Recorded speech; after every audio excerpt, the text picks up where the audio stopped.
Broadcasting live from the Business RadioX studios in Phoenix, Arizona, it's time for Phoenix Business Radio, spotlighting the city's best businesses and the people who lead them. Hello and welcome to Phoenix Business Radio, broadcasting live from Tempe, Arizona in the Max 6 Entrepreneurial Center. And we are excited today to introduce you to Empowered Digital founder and CEO, Dian Oved. I'm very excited to get to know her better. We've had a couple of conversations, and I can't even recall how we were introduced. Maybe it was Melissa Platt, I believe. Yes, and then also, Black. Yes, and Vanessa Shaw, actually now. Shout out Vanessa to both of them. Black, yeah. Yes. At first I was thinking LinkedIn, but then I remembered we had these two wonderful women who said, we have to meet. And I am very excited for today's conversation to get to know you better. So if you could, Dian, introduce yourself, tell us a little bit about your company, and then we'll get into a little bit more about how you landed there and all the fantastic people you've had an opportunity to work with. Okay, sure. So happy to be here. Thanks for having me. So quick background on me. I actually grew up in a bunch of different places, grew up in LA, actually spent my childhood in Israel, went to high school in Miami, went to college in Philly. I went to UPenn. I did my degrees at Wharton in finance and at the college in Chinese. I actually studied Chinese as well and lived in China, studied abroad in China, almost moved to China, which is a story perhaps for another day or maybe for today, whatever. We'll see where the conversation goes. Almost moved to China. And then SARS actually changed my life in the sense that I came home right before it hit, ended up working in the States, and then made my way back to Los Angeles and was working in LA in the entertainment industry for many years in corporate finance. And then I worked at MySpace when it was the biggest thing in the world. And, it was an incredible, exciting time. And once I, was kind of working there and I was working on the music side, actually setting up the joint venture with the record labels to monetize the music platform, I realized where marketing was headed, what was going to happen to marketing for talent and for brands. And at that time, there was no digital marketing, social media marketing. Those terms did not exist. This was 13 years ago. So after working there, I basically decided for myself that I would head into this new direction. And back then, this area was called new media. There was no term for it. So essentially was in this digital new media world, went back to a record label, worked at a talent management company, handling new media for high profile individuals and talent. And after doing that, basically burnt out and started consulting and figuring out my next steps and decided to, after kind of organically landing some high profile individual clients and brand clients, decided to basically start my own company. And this was exactly 10 years ago, March. So it was 2011. Fast forward 10 years later, my company is called Empowered Digital. And I have a team based mainly on the West Coast, but we have team members also in Texas, Phoenix, Colorado, and New York. I have recently relocated to Phoenix, but I'm, kind of back and forth LA and Phoenix, and hope to travel more, obviously, as this country opens up and people travel more and new opportunities arise. So now I'm in Phoenix and excited to be here. And my clients are all over the country and also outside the country. So it doesn't really matter at the moment. It's more about kind of, just making sure at this point that all of my, staff is kind of happy and able to work remotely, and we're all virtual these days. So that's basically what brings me to date. And would you like me to tell a bit more about what my company does? Yes, please. I was going to ask. Absolutely. And congratulations, by the way, on the decade, on a 10-year anniversary. That's very exciting. Thank you. So my company, Empower Digital, does a variety of things. In a nutshell, you can think of me as a holistic marketing strategist. And what does that mean? That just means that, kind of given my experience, my background, also, to be quite frank, kind of my intuition and just kind of sensitivity, I'm able to analyze what's going on with a company or with a person, and look at the data, look at the business goals, the products, the services, what's going on, and figure out what actually makes sense to do from a marketing perspective, so that you're generating results and you're not wasting money on tactics, on platforms, on advertising, on PR that won't yield results, that won't drive conversions, that won't build a following, or kind of whatever business goals that you're looking at. So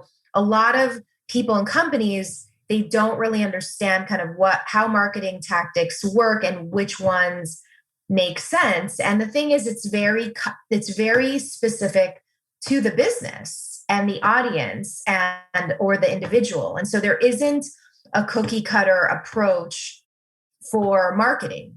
So a lot of agencies and companies, have a formula and they apply it to everyone identically.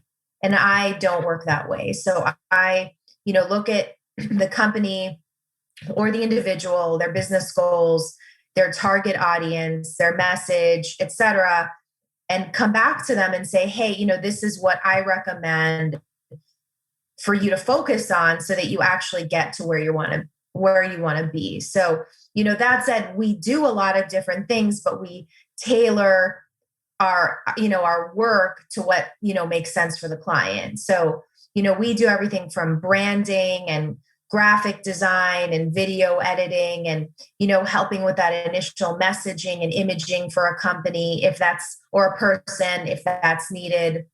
We help with, what's known as, social media marketing, meaning, content creation and posting and community management and paid advertising on the social platforms. I have an ads team and a reporting team that just focuses on that kind of paid piece.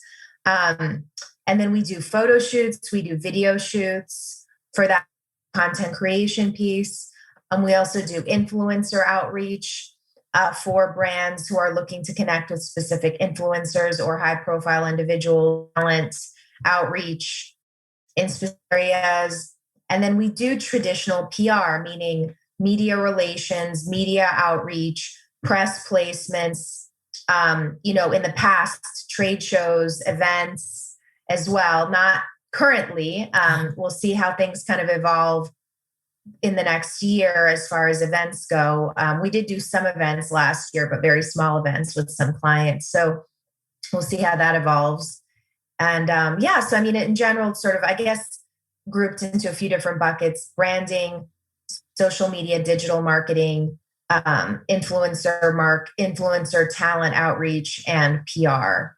And like I said, depending on what makes sense for that person or business, we kind of figure out the mix of services and what to do. I have so many questions. Fire away. Yeah. So you started off your career in finance, is that right? Yes, in corporate finance. Yeah. So what, I mean, and the space that you're in now, and just having read your bio and having a chance to get to know you a little bit, you are this holistic person, right? You're so much more than just a number cruncher or someone who's going to manage, the money and the finance end of things. Can you speak to how you made that? Like, how did you soulfully land here? What was the calling or the experience that brought you here? Well, it was definitely an evolution and an unpredicted organic evolution. Finance was my training coming out of Wharton. And so, your people are, with my skill set, are churned out of that, of that university. And so, leaving Wharton and basically expecting to go into business and finance, that was kind of my plan. And I love finance and numbers, and they're very easy for me to manipulate. But then what happened is kind of when I worked at MySpace, I was doing business development there, and business development was sort of that blend of finance forecasting, product, creative. And then I was in a unique position because we actually had to transform an internal business, which was, MySpace Music, from a huge user generated, UGC product to a fully monetized product with the record labels. So I was able to use all kind of different skill sets, not just my finance skill set, but my creative product skill set to help actually develop the product. And so, that I was already kind of headed in that direction when I took that job in business development, knowing that it was going to be a mix of different skill sets, but founded on finance and numbers. And then after, being at MySpace, where it was the first social network, it was the birth of a new era of marketing for brands and talent, and seeing the power of this new platform woke me up, and it basically made me realize that this was the future of marketing, and that this was going to be an incredibly powerful tool for people. And I just basically decided that whatever I would do after MySpace was going to be kind of headed in that direction. So my next job after MySpace was in that digital operations world for EMI Music. And then I handled marketing and PR for talent within a talent management firm, and then broke off on my own. So MySpace was sort of that pivot point where I was just like, wow, like I need to be in this world of digital marketing, even though that term didn't exist. Like I needed to be in that world.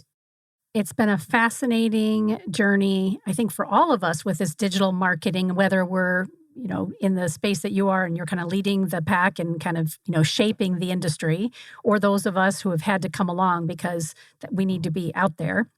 A lot of things have happened in the course of the several years that we've been online. What trends are you seeing in marketing today, both digital and even traditional marketing, or is there a difference these days? Yeah, I mean, I think, I definitely have a unique vantage point in that I've, been in this space since the inception of this field. So it's been really interesting for me to kind of view the evolution of what's now known as social media marketing, digital marketing, and see, how it's evolved. And currently we're in a very unique time. To me right now, we're in the golden age of social media because, we've spent the last year where, most people have spent most of this time primarily at home.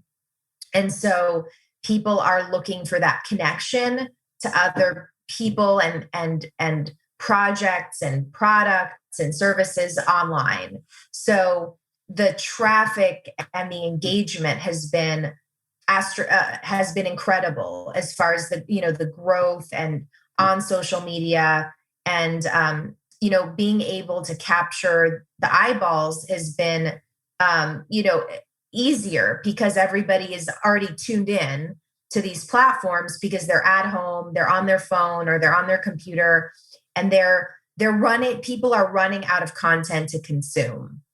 And so I've helped, multiple businesses pivot their business model to digital over the last year. And people who hadn't already invested that time to do that, a lot of, people finally woke up and were like, wow, I need to get on this train. So to me, it's a very powerful time to get on these platforms and to take advantage of the different tools they have to offer.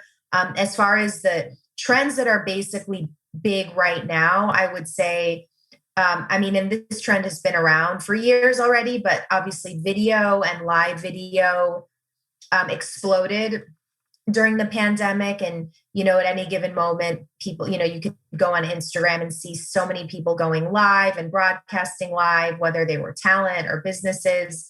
So definitely live video kind of is seeing its heyday right now. Real time, as you mentioned, as far as paying attention to trends and participating in this kind of global dialogue and global conversation. This has been a trend for a while. but it's still very relevant. And, part of what we do is we actually track what's trending every single day. And we discuss with clients what trends actually make sense to participate in, depending on if they're on brand or not. And, it's really important for your audience to see that you're sensitive to the global conversation and participate, because social media really started out this dialogue between talent and fans. And people forget that social media is this two-way conversation.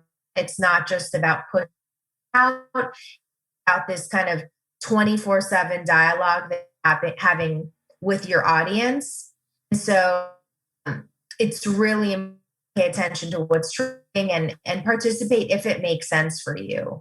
And I'm not even talking about politics, but more, cultural, lifestyle, artistic, topics that are trending. So video, definitely real-time events and trends that are happening, participate in.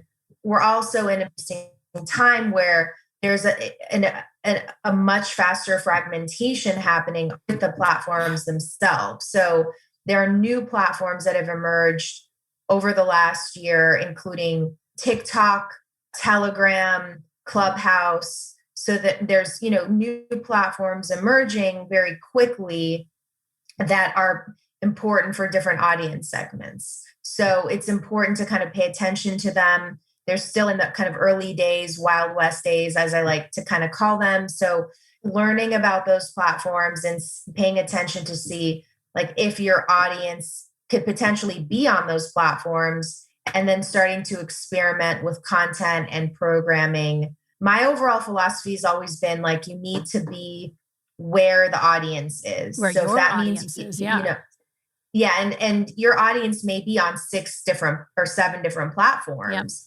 Yep. And I know it sucks. And it means you're going to have to spend more time like handling all these platforms. But the way I've always operated with clients is that, we're definitely not focused on one platform. We're always, making sure that we're helping the client manage all the relevant platforms. Yeah. I have yet to get on Clubhouse. Have you played around with it yet? Yes.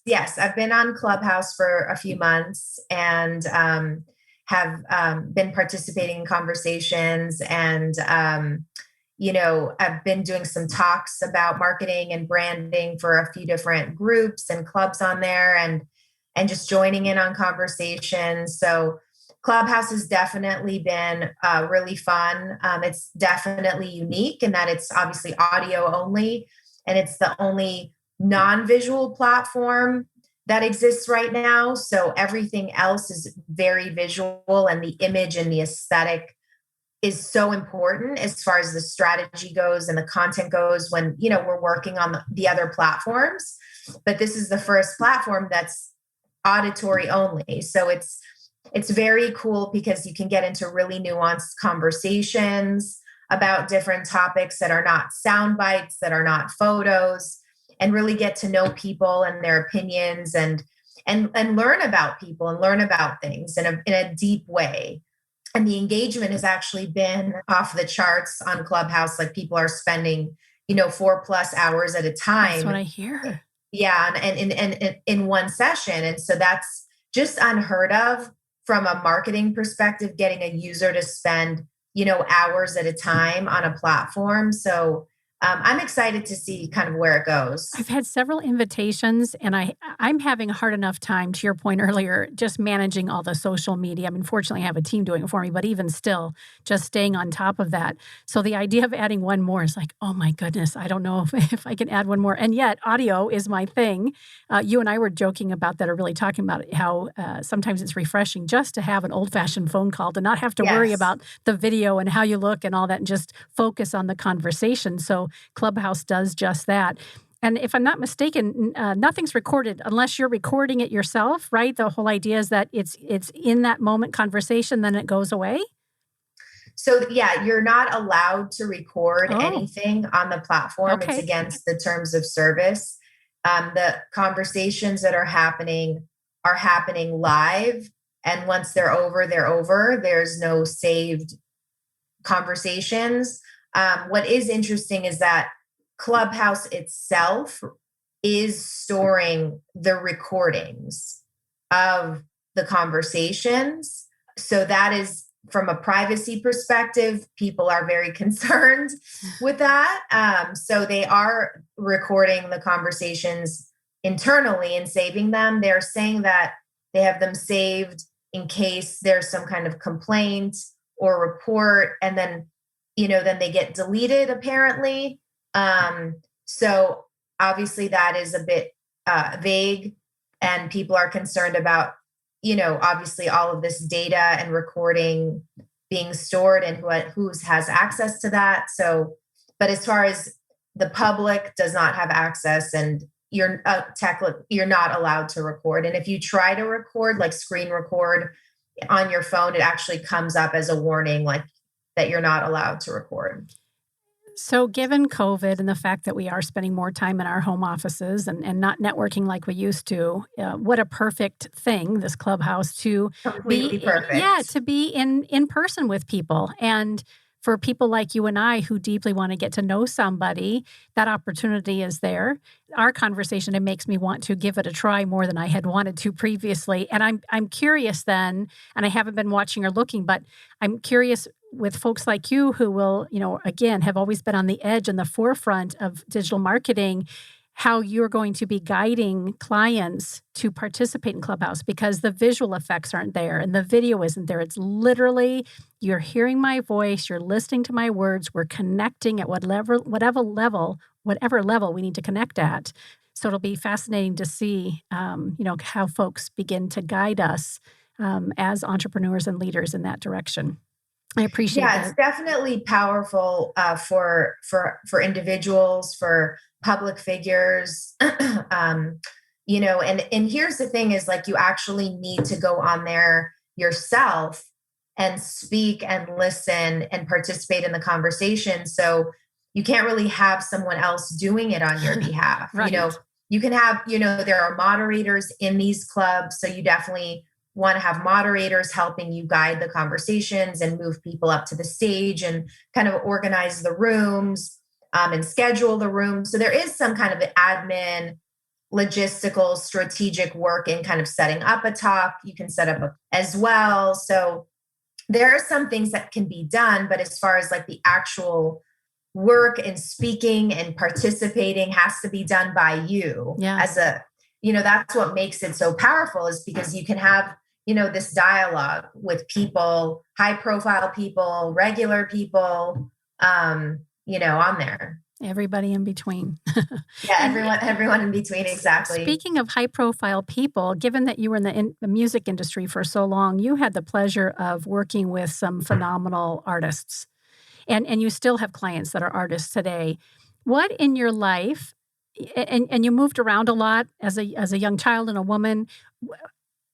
For me, sometimes the athletes, the folks that we look up to, the artists, the folks who are, on TV, they seem so bigger than life, and that we can't reach or touch them. And yet in conversations with you, it just seems so easy and so natural. What in your life maybe has led you to say, gosh, these high profile folks, these are the folks that I love to work with? Is there something that you can speak to that says you just knew that you wanted to raise the vibration on behalf of these people who are already out there and giving of themselves in that way? It's like when you're in the entertainment industry, from a young age, or, from my early 20s, you're around artists and high profile people. And, at first it's really, you're starstruck and it's incredible. And trust me, I was starstruck many, many times over the years. But then, once you kind of start working with talent and high profile people, you get to know them, and ultimately we're all just humans. We're all just looking to help each other. And so you get to a point where, for me at least, like I don't really get intimidated by people anymore. I mean, there will be, I'm sure, a couple of people here and there that if and when I meet them, I'll be, a bit starstruck, but that is a very rare occasion these days. Now, most people that I meet that are, high profile talent or athletes, they're just people. Honestly, it's like they have a skill, just like we have a skill. Like my skill, my gift is I'm a communicator, and I help people communicate their gift and their skill and their talent or their product or service online, right? And or through media. So that's my gift. And these people, everyone just has different gifts. So it's like, okay, your gift is in music or sports or acting. So they just have, everybody has different gifts, and it's, my job to kind of figure out like, okay, how can I help you translate that and communicate that? So, it's definitely fun, and people, get excited when they hear I've worked with big names. And sometimes, I'm excited too. And it's a privilege to work with people that have influence, because that means I indirectly have influence as well, because I'm able to, share kind of my view and philosophy, through my clients, and make sure we're spreading, positive messaging and good things, to the world. So, it's definitely a privilege. And, obviously the more, when I work with people and with brands that have high followings, it's definitely, for me, that's important, because it just means that I'm able to have an impact through, helping to communicate, positively. I know you had mentioned that one of the things that sets you apart from other marketing and branding experts is that you customize everything. There's no cookie cutter. Everything is really looked at through the lens of that company, that individual, and then put out, obviously, into the world that way. I think the other thing that makes you unique, and I would love for you to speak to this, is that you've been a student of meditation for 20 years, and your intention is to bring that authenticity to everything that you do. You just spoke to it a little bit. I'm much the same. It's part of why I opened Business RadioX. I've been a coach for years. And as I began to reach out and work with more high-profile folks hyper-locally, right, politicians, doctors, attorneys here in the Metro Phoenix area, I found that part of what I wanted so much more to do is to help people become more soulfully aligned with themselves and put that part of themselves out of the world, instead of separating and fragmenting. This is me in business and this is me personally, right? Okay, well, we're all one. So how much has your life just as an individual who practices, and I'm not going to be able to pronounce all these words, yoga and Wing Chun and Kung Fu and Liang Gong, is that how I pronounce that? Yeah. So what is the role that self-care, that's what I'm going to label it, plays in your life? And then how does it flow over into the work that you do and your communication ability with the folks that you work with? Sure. Yeah. I mean, it's definitely been an interesting process. I was lucky that my parents actually exposed me to transcendental meditation when I was 10 years old. So now it's like almost 30 years of being in a meditative kind of setting in some way or another. So, and it's obviously a journey, and you'd flow in and out of it. And so I've always been fascinated by spirituality and meditation and different Eastern philosophies like Buddhism and Taoism, Sufism. And I was studying those, as a teenager, learned all types of other forms of meditation over the last few decades, I guess, and studied Kabbalah, studied, had various teachers along the way that have come in and out of my life, teaching me different types of meditation and internal arts, as you can call them. As just a human, like I've always been passionate about just continuously refining my internal radar, my internal wisdom. And so that has always been there, I guess, since I was young. And that was turned on when I was young and in Israel, actually, when I was exposed to that for the first time. And since then, it's like I can't live without it. It's like a core part of my being. Like I can't live without this kind of internal magic, or whatever you want to call it. I've been using the word magic a lot lately. So, it's something that I always come back to, like during the day. I'm a night person, so I like to do kind of my meditative practices more deeply in the evening. So as far as how it flows into my work, in many ways. So there's first just sort of the energetic awareness of kind of where my awareness, my energy level is at during the day, and being that in that observer position, so that if I notice that my energy is rising, or if I'm getting anxiety or nervous about or stressed about a situation, I'm paying attention to that and consciously working to work through it and fix it, or whatever you want to call it, kind of resolve any anxiety or negative feelings during the day so that they're not staying for long periods of time. And that has been definitely probably one of the hardest things I've worked through over the years, because it used to be where if something, stressful happened, it would stick for a really long time, and I would be kind of replaying it over and over again in my head instead of working through it and releasing it and moving on with life. And so that, someone who's very kind of type A, organized, I care about my work. And so if something is difficult, or if there's this difficult situation, it was, very hard for me in the past to kind of work through it emotionally to calm down. So that has been, I guess, number one is working to keep my energy level at a homeostasis, I guess you could. And then the piece, which has come in, being that I'm working on myself constantly and kind of internal messaging radar system, I'm basically more able now to read between the lines and listen very deeply to what is going on. So, you get emails, you're on phone calls, and you're getting an overload of information and data all day long, numbers. So, and that is obviously crucial to like running a business.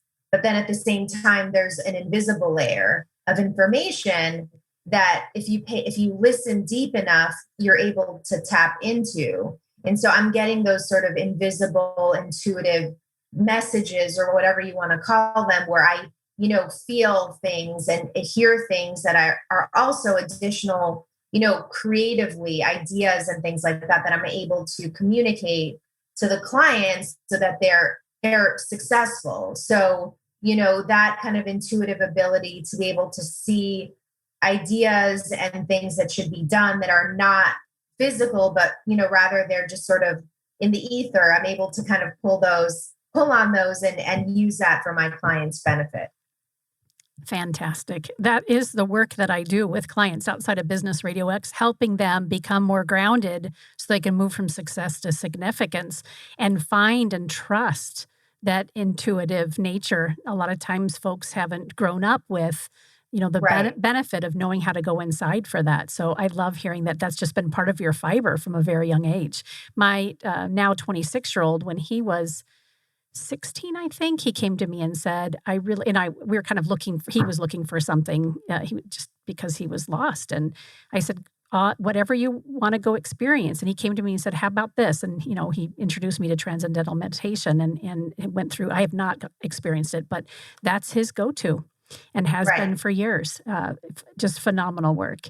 Thank you for sharing that part of yourself. Yeah, of course. I'm happy that I'm consistently finding and connecting with people, and maybe it's the vibration I'm putting out there, but I think it's more and more people are taking responsibility for their internal well-being. As much as we're seeing difficulties with mental health and the suicide rates and all the craziness that's going on, I think more and more people are being called to say, wow, it really starts from the inside out. So 100%. thank you for that. Let's switch gears for a few moments. I want to talk a little bit about public relations. You mentioned, of course, that's a part of what you do, but is it still important? And what is your take on PR? Sure. And look, I think PR is still important. I think it's just changed drastically. I've done PR for, over a decade, and the results have changed and the outcomes have changed, and power has changed because now you don't have to go through a third party media outlet or reporter to tell your story. You can go on Facebook, go on Instagram, go on Clubhouse and speak directly to your audience if you know what you're doing, right? If you have the right team behind you or the strategy behind you and you know how to tell your story, you can do that yourself. So you have the power to go to your audience directly. So that kind of the gatekeepers that were, are basically not as important. So, they do have a role in a sense that, a lot of publications do have a cult following, newsletters and things like that, where you can get to a massive audience through a few different publications. But as far as like driving massive awareness, massive following, massive conversion, that's not happening through PR anymore. It used to happen. I had clients where every time we got a placement, years back, I'd get a phone call saying, "Oh my God, our sales just went up. Thank you so much. We're so happy." That doesn't really happen anymore. PR and media placements are great though for B2B, for driving overall kind of industry awareness, industry credibility, having that sort of cred in, high profile, nature where, if you're looking for investment, you're looking for a partnership in a specific industry, you want to showcase a new technology, it helps as sort of backup to everything that you're doing to have media placements. And so, a lot of clients come to me because their goal is, getting that industry cred, or they want to attract investment or partnerships, and they need to have placements in specific high profile outlets or they feel that they need to have those placements to do so. So it's definitely evolved. And I would, when a client comes to me and says that they need PR, we definitely dive in to make sure that it actually will meet, it'll get them to where they need to be. And it may need to be, the PR may actually make sense, or we may need to do a mix of the digital marketing and the PR. A lot of times we start with the social media and then we launch PR, at a later date when the digital platforms and the social media is in order, because the media will also, track you on social media to see what you're doing there, to confirm, everything that you're pitching them. And so if your social media is not in order and is, needs a lot of work, then that's going to hinder your PR opportunities. So that's where it kind of comes into like the holistic kind of view I take on things, where it's like we look at everything as a whole and figure out like, okay, when does PR kick in? When does social media kick in, to make sure, it all actually makes sense. Mm-hmm. So there's still a place for it, of course, and yes. It's one cog in a bigger wheel. Yes, it's exactly. one part of many things that are playing with each other. What are some of the common mistakes that people make when they begin to market themselves? I think the biggest mistake that I see is that people don't recognize that they're a brand, and they don't really understand what a brand is. And, I educate a lot around kind of what is branding, and we're, like I was saying earlier, about how most social platforms are visual in nature. And so when you're looking at someone's profile, you're getting a visual sense and a representation for who they are. And a lot of people don't understand that visually they're telling a story. And then also with their messaging, they're telling a story. And that they are a brand. And then all the pieces need to actually make sense within that brand or that story. So a lot of times when I start working with clients, the content and the storytelling, it doesn't make sense in that, there are elements that don't align with other elements. They don't make sense next to each other. And so, when I start working with someone, we figure out like, okay, first of all, kind of what is the story that we're telling? and what elements of this, of you as a brand, if you're a company or a person, it doesn't really matter. What are the elements that make up your brand? And you can be multidimensional and have many, many different things going on, but we just need to make sure that it all makes sense together. And when you're telling the story, that it makes sense that, okay, if you're an entrepreneur or an artist, if you have multiple ventures, that they all make sense as part of the overall brand and story that we're telling about you and the vision that we have about you. So I would say, that kind of understanding of what a brand is, how important imagery is, and consistency, so that people aren't confused by, what you're putting out. And especially if you're looking to attract other brands to you, and people and an audience, right? Everybody has ADD these days, right? And so you look at a profile and you literally, have a few seconds, and for a person will look at your profile for a few seconds and figure out, like, do they get what you're trying to say and what you're trying to put out or not? And if they don't understand what you're doing, that's kind of the worst situation, because then you don't know if they could have been a follower or not. So you want to be in a place where it's very clear right away when someone lands on your profile, what you're about, what you're doing, what you're saying, how are you different, so that they can decide quickly, like, do they align with it or not? Yeah. And so that I see is kind of the most common mistake that I deal with. I can attest to that. I obviously do plenty of interviews all week long, and there are some professionals, typically the solopreneurs or the entrepreneurs, who come in and they can very confidently express and explain who they are, what services or products they offer, even as you said, if it's multiple things, and it just flows. And there's others, it's very fragmented. And it's not that they're any less worth of working with, but I think that they have it. Is it a mindset? I would imagine, like, you have to reframe the way you're thinking about yourself in business, which is where someone like you come in, right? To help kind of bundle it all under the same foundation or the same umbrella, so that when they communicate, it's effective. I'll have to keep those folks in mind in the future and introduce you, because I've met some of the most beautiful people doing some incredible things, and their inability to express that is really what we see first. Now, my team will tell you the same thing about me. I'm learning how to express all the things that I do and put it under one umbrella as well. So I'm not without, pointing the finger at me too. So this has been very helpful for me as well. Is there anything that I haven't thought to ask Diane that you would love to share with our listeners today that you think it's important that they know about you and about Empower Digital?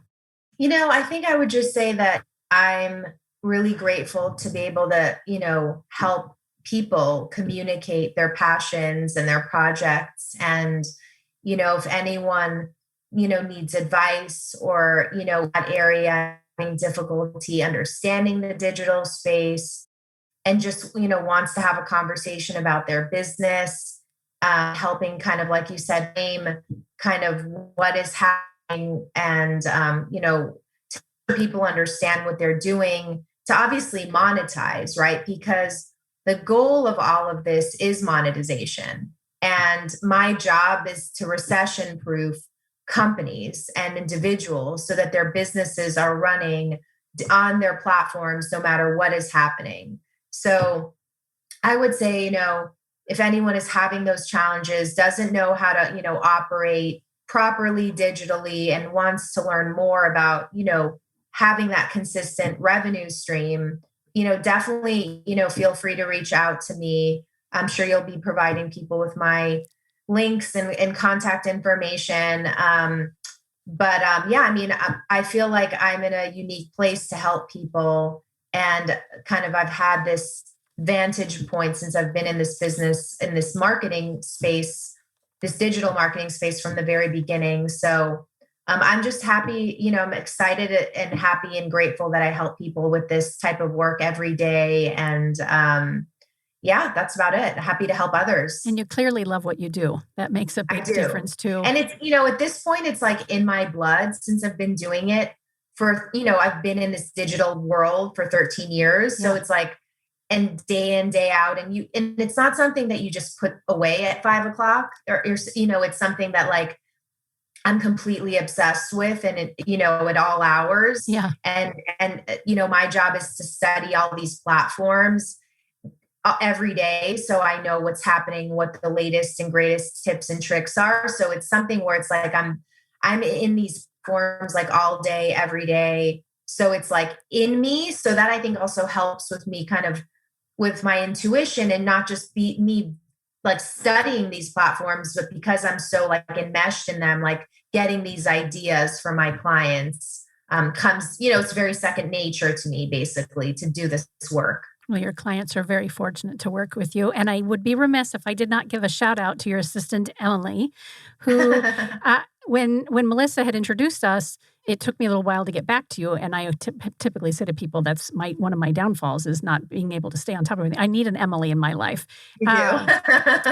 But Melissa and I joked about how persistent you and Emily were in just you and I having a conversation. And I love that. And when I complimented Emily to you, you said, well, that's her job. True, granted, but she does it very well. And thank goodness she does, because not only you are a communicator, you are a connector too, right? That's the other thing that I really value in getting to know you is that you are a connector. Not only saying, hey, who can you connect me with? I'm new to the Phoenix area. We're all sitting from work from home spaces. And so I'm excited about introducing you to more people, but I want to thank both you and Emily for being so diligent and persistent and sticking in there with me so that we could have this on-air conversation today. It was quite a pleasure. Thank you. Thank you. It was a pleasure as well. Well, listen, we are getting ready to close up this segment. We've been having a conversation with Dian Oved, founder and CEO of Empower Digital. And where can we find you? LinkedIn, right? Under Dian Oved, it's DIAN OVED. And then Empower Digital has a hyphen in between it, empower-digital, not a hyphen, sorry, empower-digital.com. And it sounds like just a conversation. If somebody wants to reach out to you, they can let you know that they heard us on Business RadioX and would just like to kind of let you know who they are and see if there's an opportunity for y'all to work together. Yeah, absolutely. And feel free to email me as well. My email is just my first name, DIAN @-digital. You can find me on email, LinkedIn, etc. And happy to have a conversation with anybody who's listened to this and feels, inclined to have a talk with. Perfect. You were cutting out on us just a bit, so I'm going to repeat Dian's email address. It's DIAN@empower-digital.com. You've been listening to Phoenix Business RadioX, broadcasting live from the Max 6 Conscious Workspace right here in Tempe, Arizona. Some media leans left, some lean right, and we lean business. Until next time, I'm Karen Nowicki. Thanks for listening.